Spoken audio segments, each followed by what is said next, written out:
Le ministre d'État, ministre des Industries minières et de la Géologie, Pierre Oba, s'est rendu à Mpili, dans la sous-préfecture de Louango, département du Kwilu, le dimanche 25 août.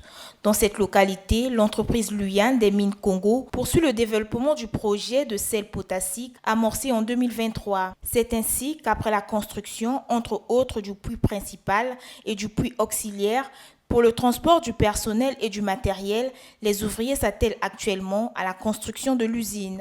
Le projet avance très bien. Ici, nous avons des réserves de 894 millions de tonnes de chlorure de potassium. Et nous sommes en train de construire une usine, en commençant d'abord par les forages que vous voyez derrière moi, une usine qui aura une capacité de 2 millions de tonnes.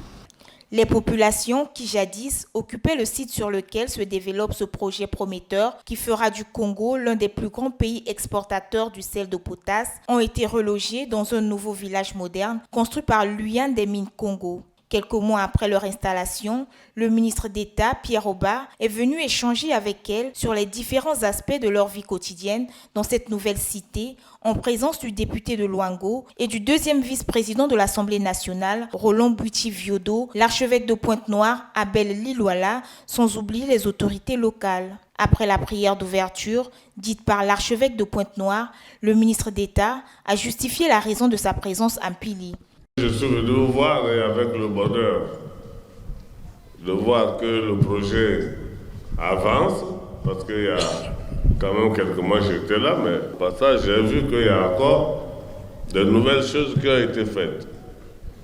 Ça veut dire que le projet avance bien. Je vous avais dit que ceci est votre projet, vous devez vous l'approprier, vous devez le protéger. S'exprimant au nom de la population de Pili, le chef du village et une habitante ont fait leur doléance au ministre d'État Pierre Oba. Nous n'avons pas voulu qu'on nous paye des millions. J'ai conscientisé la population. J'ai dit, nous allons revendiquer qu'on nous paye les arbres fruitiers et nos plantations. C'est ça qui a été fait. Nous, la population, on a un souci du salaire du travailleur. Nous sommes satisfaits des maisons construites, mais nous sommes confrontés à une chaleur énorme. Surtout en saison de pluie, il nous faut de l'électricité. Donc, vraiment, on a besoin de courant. Le ministre Pierre Oba a promis de s'investir pour trouver des solutions idoines à leurs doléances. Je peux vous rassurer que l'électricité est déjà arrivée en pays.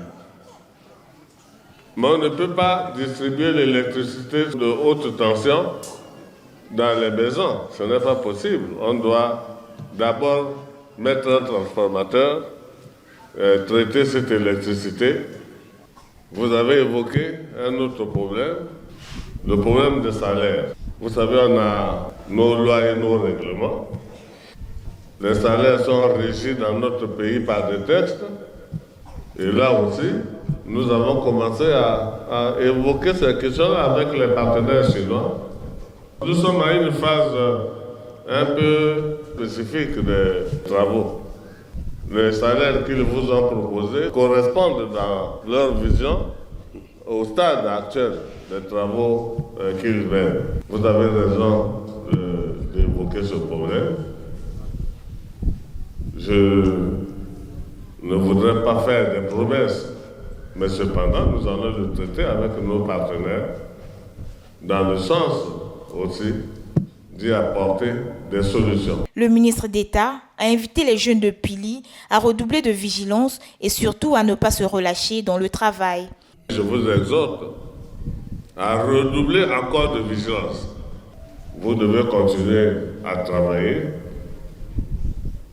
à vivre bien avec nos amis chinois et faire que le projet ne souffre d'aucun problème qui serait de nature à le remettre en cause. S'adressant aux parents, le ministre Pierre Oba a lancé cet appel. Les parents doivent envoyer les enfants à l'école. Parce qu'il va arriver un moment où il va se poser à nous le problème de transfert de compétences. Et ce sera difficile de le réaliser parce qu'il n'y aura pas de gens qui auront le niveau requis pour un certain nombre d'emplois.